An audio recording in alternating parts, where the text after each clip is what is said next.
नमस्कार, स्वागत है आप सबका हमारे विशेष कार्यक्रम नेत्री में महिला सांसद और उनकी कहानियां।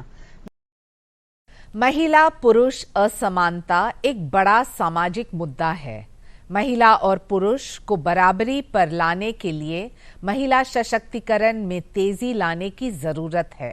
महिला और पुरुष के बीच की खाई कई सामाजिक और राष्ट्रीय समस्याओं को जन्म देती है और ये समस्याएं राष्ट्र के विकास में बाधाएं पैदा करती है। ये महिलाओं का जन्मसिद्ध अधिकार है कि उन्हें पुरुषों के बराबर का ओहदा और सम्मान अधिकार मिले। महिलाओं को अपने अधिकारों की जानकारी होनी चाहिए और तभी वो हर क्षेत्र में एक सकारात्मक भूमिका निभा पाएगी। हमारा खास कार्यक्रम नेत्री ऐसे ही महिलाओं के जीवन पर आधारित है जिन्होंने राजनीति जैसे चुनौतियों भरे क्षेत्र को अपनाया और आज नारी शक्ति को देश की संसद में आवाज दे रही है।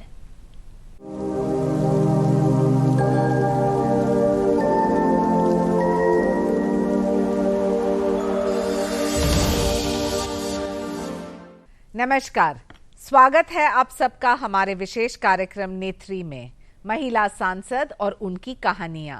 मैं हूं शाइना एनसी और आज हमारे साथ मौजूद है प्रतिमा भौमिक जी, जो कि त्रिपुरा वेस्ट की लोकसभा सांसद है।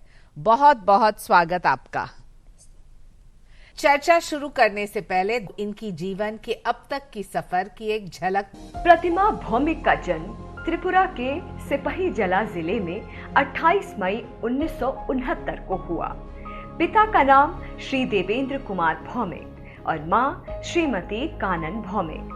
प्रतिमा भौमिक ने विमेन कॉलेज अगरतला त्रिपुरा विश्वविद्यालय से बायो साइंस में स्नातक की डिग्री ली। 2019 के लोकसभा चुनाव में वो त्रिपुरा पश्चिम से बीजेपी के टिकट पर चुनाव लड़ी और 17वीं लोकसभा के लिए निर्वाचित होकर संसद पहुंची। प्रतिमा भौमिक का सफर बेहद संघर्षपूर्ण रहा है, लेकिन उन्हीं से जानते हैं कि वो इस यात्रा की कुछ खट्टी मीठी बातें बताएं। स्वागत है आपका। नमस्कार। नमस्कार प्रतिमा जी।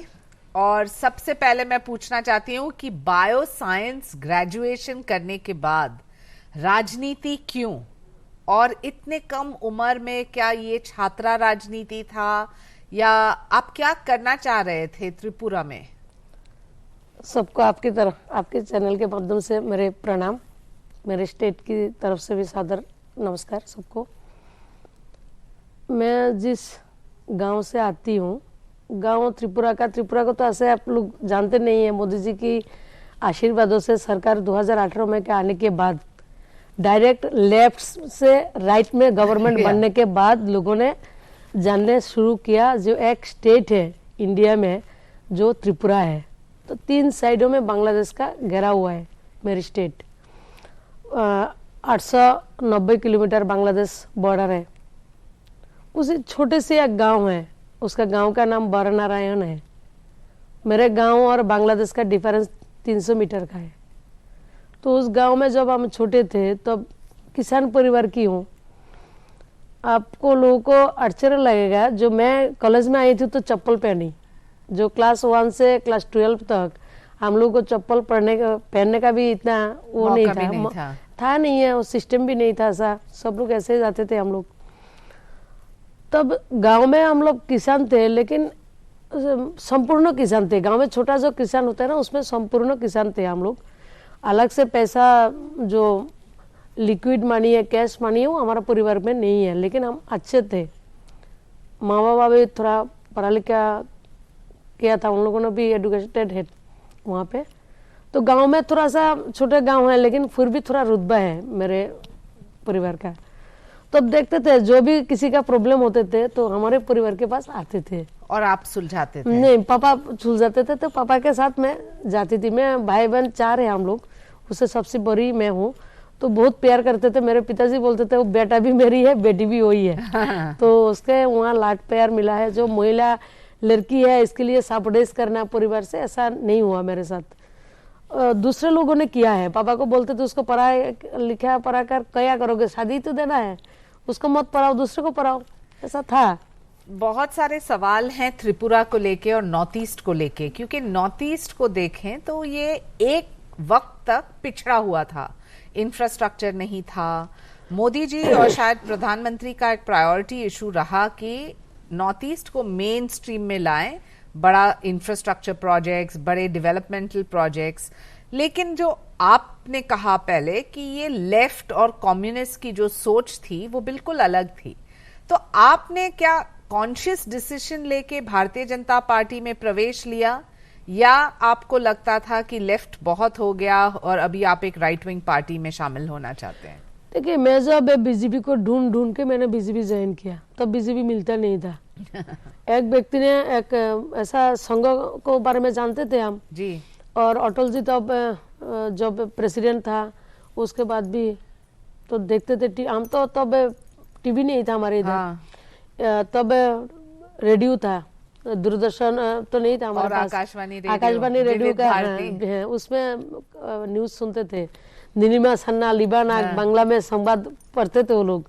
तो 1:30 बजे हम उसको सुनते थे। तो इंडिया का जो भी सुनते थे, तो पिताजी थोड़ा एनकरेज करती थी मुझे देश के बारे में, देश का कैसे डिवीजन हुआ, जम्मू कश्मीर के कैसे टेंशन है, पाक कैसे ऑक्युपाई कश्मीर को किया है, चाइना हमारा जमीन लेके बैठा है। तो पिताजी से सुनते थे हम, वो उसका पढ़ाई भी करते थे। पिताजी अच्छा किताब मेरे को देते थे। तो गांव में थे, 3-4 दिन के बाद नेशनल कोई पेपर हमारे पास जाते थे, तो मेरे लिए नेशनल पेपर पिताजी रखते थे तब। तो उसी से बहुत कुछ जानने को मिला है मुझे। तब पॉलिटिक्स में बीजेपी को ढूंढना शुरू किया। ढूंढते ढूंढते देखा एक दिन एक सस्ती का पेपर पढ़ रहे थे एक बुजुर्ग, तो मैंने उसको पीछा करके गई, कहाँ जाते वो व्यक्ति। तो पीछा करते करते उनके पास गए, भाई आप मैं बीजेपी ज्वाइन करना चाहती हूँ। तो बोला ठीक है, बहुत खुश हो गए। तो बीजेपी मैंने ज्वाइन किया इसीलिए। देखिए 91 में त्रिपुरा में बीजेपी का कोई फ्यूचर है। हाँ। 91 नहीं है, 2000 में भी किसी का जहन में वो बात नहीं था त्रिपुरा में बीजेपी का कोई फ्यूचर है। लेकिन मैं अपना कंट्री को प्यार करता हूँ। मुझे ऐसा लगा, मैं देश के लिए जो सोचता हूँ, स्वतंत्रता के टाइम में देश के लिए जो लोगों ने काम किया है, अभी सबका साथ सबका विकास जो है ना, वही जहन में था। इतना वो चित्रण नहीं था, लेकिन ऐसा था सबको उसका अधिकार घर बैठे मिले, वो एक सोच था। और कंट्री को वर्ल्ड में फेमस हो हमारे कंट्री, वही है। तो आप एक प्रधान सेवक की प्रधान सेविका है त्रिपुरा में, कोशिश कर रहा हूँ। त्रिपुरा में आप हमें बताएं कि कौन सी ऐसी समस्या है जो आपके क्षेत्र में, क्योंकि आपका क्षेत्र बहुत बड़ा है त्रिपुरा वेस्ट, कौन से ऐसे क्षेत्र है ग्रामीण इलाके के लिए और खास तौर से महिलाओं और युवाओं के लिए आपने स्वयं कोई परिवर्तन लाया है? मैंने 2 परिवर्तन हाल ही में पिछले 5-6 महीने में मैंने उसको किया है। मेरे जो नेटिव डिस्ट्रिक्ट है वो सिपाही जला में 5 लाख के ऊपर आबादी है। महिला वहाँ का डीएम है। मेरा सीएम को बोलने के बाद महिला डीएम मेरे को दिया है। तो वहाँ पे 178 पंचायत उसमें है, बीसी को छोड़ को 178 पंचायत है उस जिला में। तो मैंने एक आग्रह किया, जो हर एक महिला को, बच्चे को, सबको जानना चाहिए कुछ देश के बारे में, एक लाइब्रेरी का व्यवस्था किया है मैंने, हाल ही में किया। हर एक पंचायत में लाइब्रेरी का। त्रिपुरा में ओनली 1 डिस्ट्रिक्ट मेरे डिस्ट्रिक्ट है जिसमें हर एक पंचायत में एक ही दिन में 178 लाइब्रेरी का मैंने उसको हुआ है। और अभी ने लाइब्रेरी ओपन किया है हम लोगों ने। उसमें जो भी लोगों को, स्टूडेंट को, कोई बच्चे हैं जो किसान हो, किताब हो, उसका पेपर हो, सबके पेपर मिलेगा, सब कुछ उसको मिलने के लिए हम लोगों ने व्यवस्था किया है। और वो तो घोषणा जिला से किया है, पंचायत से 5-5 हजार का किताब खरीदने के लिए सबको पैसा का व्यवस्था किया है। और ब्लॉक पंचायत से हम लोगों ने उसको अलमीरा चाहिए, कोई टेबल कुर्सी कुछ चाहिए, उसके लिए व्यवस्था हम ब्लॉक से किया है। उसके अलावा और एक काम किया, प्रधानमंत्री पीएम किसान जो 6,000 रुपया मिलते हैं, उसके लिए जिसको मिलना चाहिए उसको पर्चे में उसका नाम होना चाहिए, ऐसा है तो भी उसको मिलता है। लेकिन मैंने इधर सबसे ज़्यादा माइनॉरिटी भी है, तो दूसरे तबके के लोग हैं जो इंडिया में नेटिव इंडियन है, बांग्लादेश से नहीं आए हैं ज़्यादातर लोग, और जो भी आए आज से 50-60 साल पहले, उन लोगों का नेचर ऐसा है, बिल्डअप हुआ, मेरा पिताजी का जमीन है मेरे नाम में नहीं करना है, कहाँ जाएगा, वो मेरी है संपत्ति, अपने नाम से पर्चा उन लोगों का कागजात है नहीं है, तो उसको 6,000 रुपये से वंचित रहते हैं। मेरे जिले में डीएम साहब से मिलके सब मिलके पंचायत का जितना प्रतिनिधि सब मिलके हम लोगों ने एक तय किया, पेपर वर्क को हम करेंगे, लेकिन उसका जो सर्वाइवल सर्टिफिकेट है वो आधार कार्ड सब मिला के हम उसको लिंक करके उसको पैसा दिलाएंगे। दो काम हमने किए। आपके कंस्टिट्यूंसी आपको दीदी बुलाते हैं और ये वो मेरे कॉन्स्टिट्यूंसी नहीं है, पूरे स्टेट में बुलाते हैं। मैं कॉन्स्टिट्यूंसी में हूँ, लेकिन पहले से मैं महिला मोर्चा के भी स्टेट प्रेसिडेंट हुआ करती थी, 3 साल थी। उसके पूर्व मैं युवा मोर्चा में थी, वाइस प्रेसिडेंट थी, महिला मोर्चा में 2 बार वाइस प्रेसिडेंट थी, मेरे पार्टी में भी 2 बार वाइस प्रेसिडेंट रही मैं। लेकिन प्रतिमा जी 3 बार आप असेंबली इलेक्शन हारे, उसके बाद आपका मनोबल टूटा क्या? क्योंकि फिर अचानक से 3 बार हारने के बाद आपको एक मौका मिला 2019 में और आज आप बैठे हैं 17वीं लोकसभा में सांसद के रूप में। मोदी जी के आशीर्वाद है, इसीलिए लोकसभा में आने का मौका मिला है। और 3 बार जो हारे हैं, तीनों बार मैंने त्रिपुरा का सिटिंग एमपी जो सीएम है, मेरे नेटिव जो धनपुर असेंबली है उसमें त्रिपुरा का जो फॉर्मर चीफ मिनिस्टर है मानिक सरकार, उनका प्लेस है वो। उसके पहले भी सीपीएम का जो उसमें ट्राइबल, बंगाली और माइनॉरिटी तीनों का कॉम्बिनेशन है। मेरे इधर माइनॉरिटी वोट ज्यादा था, इसलिए ऐसा हुआ है। उसके बावजूद आप बीजेपी के टिकट पे जीते हैं। लेकिन मेरे को वो हारने के बाद भी कोई उत्सव में मेरे काम का जो रफ्तार है, गति है, उसमें कोई भी रुकावट नहीं बना। मैंने जिस दिन लास्ट 2018 में इलेक्शन हारी थी, पूरा मतलब मैंने जो 4 विधानसभा का मेरे इसमें काउंटिंग हो रहे हैं ना, मैं सबको जब काउंटिंग में घुस रहे थे तब सबको बोल रहे डरने का नहीं है, जीत के निकलना है, हम जीतेंगे, मैं जीतूं हारूं उसका चिंता को नहीं करना, हम जीतेंगे। किसी को मतलब सीपीएम ऐसा करते थे, हम काउंटिंग एजेंट एक्ट दिया है, सीपीएम 3-3 दूसरा पार्टी से भी तीसरा पार्टी से भी ऐसे ऐसे लोगों को घुसाते थे। हमको पता है इलेक्शन नहीं जीतेंगे तो मेरा डेड बॉडी कहाँ से निकल लगा, मैं मर जाऊंगी, मेरे साथ मेरे जो लोग हैं सबको मैं बचा नहीं पाऊंगी। ऐसा इलेक्शन के डू और डाई था इलेक्शन में 2018 का हम लोगों का। तो इसीलिए वो हौसला इतना ऊपर था। सब लोग अभी भी मेरे को सीपीएम का लोग बोलते हैं, दीदी जब आप अंदर में इतना कैसे था, आपके अंदर टेम्परमेंट इतना ज्यादा क्यों था? मैंने बोला मेरे को पता है 40 के नीचे सीट नहीं आने वाले हम लोगों को, और सरकार हम बनाएंगे, मोदी जी के नेतृत्व में सरकार बनेगा, वो पक्का था। पार्लियामेंट में आते ही मोदी सरकार से आपने एक विनती की कि एम्स खोलें, एक एम्स के हॉस्पिटल को खोलें त्रिपुरा में। क्या आपको लगता है कि आज भी शिक्षा, सेहत बहुत ही महत्वपूर्ण है? शिक्षा और सेहत तो मेरे स्टेट के लिए इतना इम्पोर्टेंट है, क्योंकि हम सरकार से आने पहले किसी का भी थोड़ा सा एक्सीडेंट होता ना ब्रेन का, उसको हो तो कोलकाता, नहीं तो चेन्नई, नहीं तो दिल्ली रेफर करना पड़ता है। ज़्यादातर लोग बेंगलोर, चेन्नई में जाते हैं। अभी हमारा सरकार आने के बाद न्यूरो सर्जन त्रिपुरा में ले गए हम लोग। तो अभी जो भी होता है एक्सीडेंट वगैरह, जो भी ब्रेन स्ट्रोक होता है ना, उसका अच्छा इलाज होता है। प्राइवेट एक हॉस्पिटल है, गवर्नमेंट का हॉस्पिटल है, लेकिन इंफ्रास्ट्रक्चर का इतना अच्छा डेवलपमेंट नहीं है। 2 मेडिकल कॉलेज हॉस्पिटल है। तो हमको एम्स इसीलिए चाहिए। त्रिपुरा का नियर अबाउट 45 लाख आबादी है। हमारे सटा हुआ करीमगंज और सिलचर है, उसके भी दोनों मिलाकर 50 लाख आबादी होगा, 1 करोड़ हो गए। मिजोरम हमारे साथ है। प्रतिमा जी, आप direct rural India, north east से, और वो भी त्रिपुरा से 3 इलेक्शन हारने के बाद हाल ही में 2019 के लोकसभा इलेक्शन जीतती है, और वो भी 3 लाख के मार्जिन से। उसके बाद आप आते हैं यहाँ दिल्ली। क्या आपको लगता है कि संसद में जब आपको भाषण देना है तो बहुत प्रेपरेशन, रिसर्च, अभ्यास की आवश्यकता होती है? बहुत ख्याल रखना पड़ता है, और मेरे को तो डर लगती है। अच्छा, कैसा एहसास होता है? बहुत डर लगती है, उसके अंदर आने से डर, ऐसा भय तो एक है। इतना दिग्गज लोग और इतना हमारा वर्ल्ड का सबसे बड़ा पंचायत है वो, उसमें आने का मौका मिला। एक डर तो है, प्रिपरेशन लेना पड़ता है, थोड़ा बहुत कोशिश करती हूँ। और हम बंगाली है, हिंदी में बहुत कमजोर हूँ, उसके लिए भी। लेकिन आपने कौन सा ऐसा एक भाषण दिया है पिछले 2 साल में जहां आपको लगता है कि हाँ, मैंने कुछ कर दिखाया है और मैंने मेरे क्षेत्र का जो मुद्दा है वो उठाया है? मुझे सबसे पहले तो राष्ट्रपति के भाषण के ऊपर बोलने का मौका मिला। वो मैं लाकी हूँ, इसी पहली बार आने के बाद मेंबर को मिलता है, तो ऐसा मेरे को मेरे पार्टी के व्हिप था, उन लोगों ने मेरे को दिया है। तो उसके अलावा रेलवे बजट के ऊपर supplementary demands for draft grant, उसके ऊपर भी बोलने का मौका मिला। तो मेरे को ऐसा लगा रेलवे बजट के ऊपर मैंने जो बोला है ना वो अच्छा लगा सबको मेरे यहाँ पे। और एक सीट फंड के ऊपर भी एक आया था बिल, उसके ऊपर भी मैंने बोला है। तो मेरे स्टेट में बहुत लोगों ने उसको बहुत मतलब अप्रिशिएट किया है। तो उसमें रेलवे का बांग्लादेश के भीतर से त्रिपुरा से जो रेलवे ट्रांसपोर्टेशन है उसके जुलाई महीने में शुरू होगा, उसके लिए भी फंड एलोकेशन इस बार हुआ है। और तो जो भी बात करते हैं अच्छे होते हैं। और जो आपका एमपी लैड फंड है आपने किस ढंग से इस्तेमाल किया?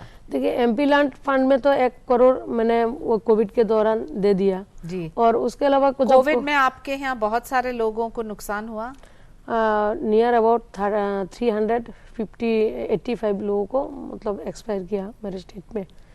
तो पहला जो अन्य प्रदेश से कम है बहुत, जनसंख्या भी कम है हमारी जी, तो फिर भी कैजुअलिटी खराब लगते हैं। तो उसका एक्सपीरियंस बहुत अच्छा भी है, बिटर भी है। काम करने का एक ऐसा नहीं होना चाहिए, लेकिन कोविड के टाइम में ऐसा लगता है सबसे ज्यादा मेहनत किया, बहुत मेहनत किया कोविड के टाइम में। मोदी जी ने वो हौसला दिया हम लोगों को, जनप्रतिनिधि घर में ना बैठे, लोगों को साथ संपर्क में रहे, काम पे रहे, उनकी आशीर्वादों से मैंने वो हम लोगों ने वो काम किया है। लेकिन वो काम किया है, मेहनत जमीन में किया है ना, इसलिए मेरे को पता है कहाँ कहाँ सीट हम जीतेंगे। और पहले महीने का सैलरी आपने डोनेट किया आसाम रिलीफ फंड में, ये क्यों? देखिए हम जब एमपी बनने के बाद पहला सैलरी जब मिलेगा उस टाइम में आसाम में बाढ़ आया। तो आसाम मेरे नॉर्थ ईस्ट का एक स्टेट है, मान लीजिए नॉर्थ ईस्ट का जो पहचान है ना ओनली गुवाहाटी है, हम लोगों को स्टेट को पहचानते कोई नहीं था। मोदी जी ने वो आइडेंटिफिकेशन हम लोगों को दिया है। आसाम में 14 लोकसभा सीट है, इसके लिए दिल्ली थोड़ा अहमियत देते थे। और दूसरा जो भी सीट ऐसे स्टेट है सबके एक नहीं तो 2 कॉन्स्टिट्यूंसी है, 1 एमपी है नहीं तो 2 एमपी है, दिल्ली का उसका जरूरत नहीं है। तो इसी हिसाब से और मेरे स्टेट में भी सरकार आया है, उसमें असम का कार्यकर्ता जो है ना सबका इतना महत्वपूर्ण भागीदारी है। और असम हम सब एक मानते हैं, सबको एक ही मानते हैं, मैं एक ही मानती हूँ मैं। तो असम के जनता का जरूरत था और इतना खराब स्थिति था, तो ऐसे दिल से दिया हूँ। Very good. क्या आप उनको एक संदेश देना चाहते हैं लोकल लैंग्वेज में? तो प्लीज दीजिएगा। আমার ত্রিপুরার এবং নর্থ ইস্টের সবাইকে আমার অনেক অনেক শুভেচ্ছা। হ্যাঁ, আপনারা বিশ্বের সবচেয়ে বড় পঞ্চায়েতে আমাকে পাঠিয়েছেন, তার জন্য আমি সারা জীবন আপনাদের কাছে কৃতজ্ঞ থাকব। আমি আপনারা আমার এর মধ্যে যাতে কোনো ধরনের ডিফারেন্স কোনোদিন না আসে, যতটুকু সম্ভব হয় আমরা একসাথে মিলে কাজ করব এবং আমাদের রাজ্যকে শ্রেষ্ঠ ত্রিপুরা আমরা নির্মাণ করব সবাই মিলে। प्रतिमा जी, एक महिला होने के बावजूद आपने इतना त्याग और बलिदान किया है। आपने शादी नहीं की, आपके बच्चे नहीं हैं, एक तरफ से देखा जाए तो आपने आपकी जिंदगी पूरे देश के लिए समर्पित किया है। क्या आपको लगता है ये एक सैक्रिफाइस है या एक मौका है जहां आपने एक अपॉर्चुनिटी और पूरे देश के लोगों को आप एक प्रेरणा देना चाहते हैं आपकी कहानी से? मैंने शादी नहीं की है, उसका मेरे को दिमाग में कभी नहीं आया, दुख ही नहीं है और मेरे फैमिली नहीं है। मेरे को ऐसा लगता है, मैं बोलती हूँ पूरा त्रिपुरा का जो पूरा मेरे परिवार है, जनता मेरे परिवार है। और जो कार्यकर्ता मेरे साथ रहते हैं मैं सब जानते हैं। मैं जो भी जाता हूँ किसी भी टाइम में मैं कोई होटल में रुकता नहीं हूँ, मैं जो भी जाती हूँ किसी कार्यकर्ता के घर में रहती हूँ, किसी कार्यकर्ता के घर में खाना खाती हूँ। और बहुत पहले से वो प्रवास करने का मेरे को आदत सी है। और कार्यकर्ता जो प्यार करते हैं ना, मैं जो घर में खाना खाने का है ना उससे अच्छा सबसे बेटर व्यवस्था कार्यकर्ता देते हैं। तो उसके भगवान का बहुत आशीर्वाद है, मेरे को ऐसा लगता है। एमपी बने तो बहुत बढ़िया है, लेकिन फिर भी पार्टी में रहते हुए लोगों को साथ मिलना जुलना, लोगों को कुछ छोटा सा कोई प्रॉब्लम हो उसको एड्रेस करना, सबसे ज्यादा मैं एजुकेशन और हेल्थ का जो भी प्रॉब्लम है उसके ऊपर मेरा 0 टॉलरेंस है, मैं उसको करती हूँ। तो ऐसा कुछ नहीं लगता है तो सबको ऐसा आगे आना है, मेरे डेस्टिनी में ऐसा है, मैं ऐसा प्रतिमा कर जी रहा के हूँ। हॉबीज क्या है? जब आपके पास थोड़ा समय मिलता है आप क्या करना चाहते हैं? क्या पसंद है? मैं करंट अफेयर्स को ज्यादा महत्व देते हैं। महत्व देते, करंट अफेयर्स हो और वर्ल्ड में अच्छा सा कंट्री में क्या क्या चल रहा है। जैसे मैं इजराइल को बहुत पसंद करती हूँ। अच्छा, हाँ, इजराइल क्या पढ़ती हूँ। तो अच्छा सा इजराइल के बारे में पढ़ते हैं और वो अभ्यास के बाद आप देखते हैं कि क्या हो सकता है त्रिपुरा में। अभी तो त्रिपुरा में बहुत कुछ करना है। एग्रीकल्चर में हमारे 3 सालों में सरकार ने 13.7% ग्रोथ दर्ज किया है, सबसे अच्छा ग्रोथ उसमें हुआ है। तो इसके लिए मैं कृषि विश्वविद्यालय को भी चाहती हूँ त्रिपुरा में एक बने, एम्स के साथ साथ अच्छा रहेगा। तो त्रिपुरा छोटा स्टेट है, बहुत अपॉर्चुनिटी है करने के लिए, और मोदी जी बिना मांगे सब कुछ दे रहे हैं। और आपके टॉप प्रायोरिटीज रहेगा इंफ्रास्ट्रक्चर डेवलपमेंट, खेती और एम्स का हॉस्पिटल। पहला एक था जो फर्स्ट वो हो गया, वो है दिल्ली के साथ डायरेक्ट कनेक्टिविटी। हाँ। एक फ्लाइट मांगे थे, मोदी जी 2 फ्लाइट दे दिया। तो आप अभी कुछ और मांगने वाले हैं इस सत्र में? इस सत्र में तो एम्स मांग लिया है, एम्स हर बुक मांगूंगी, और मेरे को इच्छा है साहब से मिलके उसके लिए गुहार उनसे आशीर्वाद लूंगी, साहब वो दे दीजिए हम लोगों को।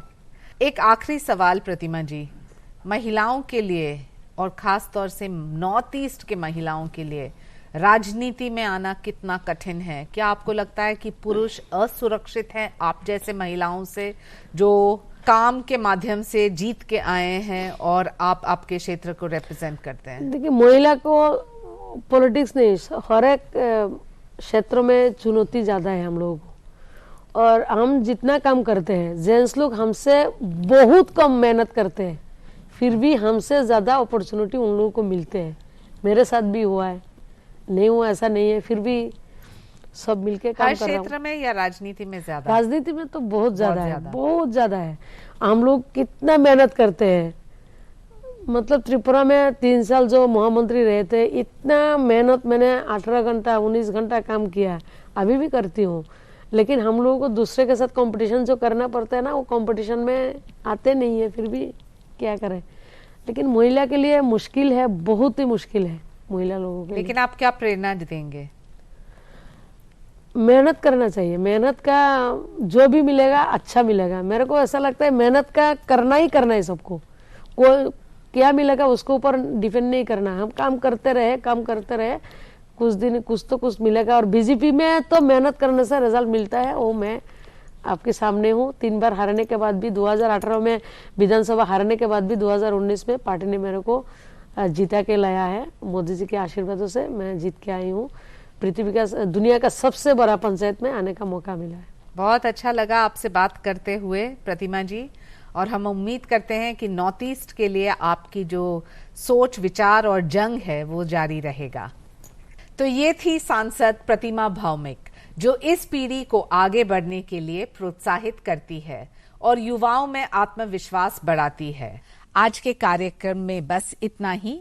फिर मिलेंगे एक और महिला सांसद और उनसे जानेंगे उनकी संघर्षों की कहानी। मुझे अनुमति दे। नमस्कार।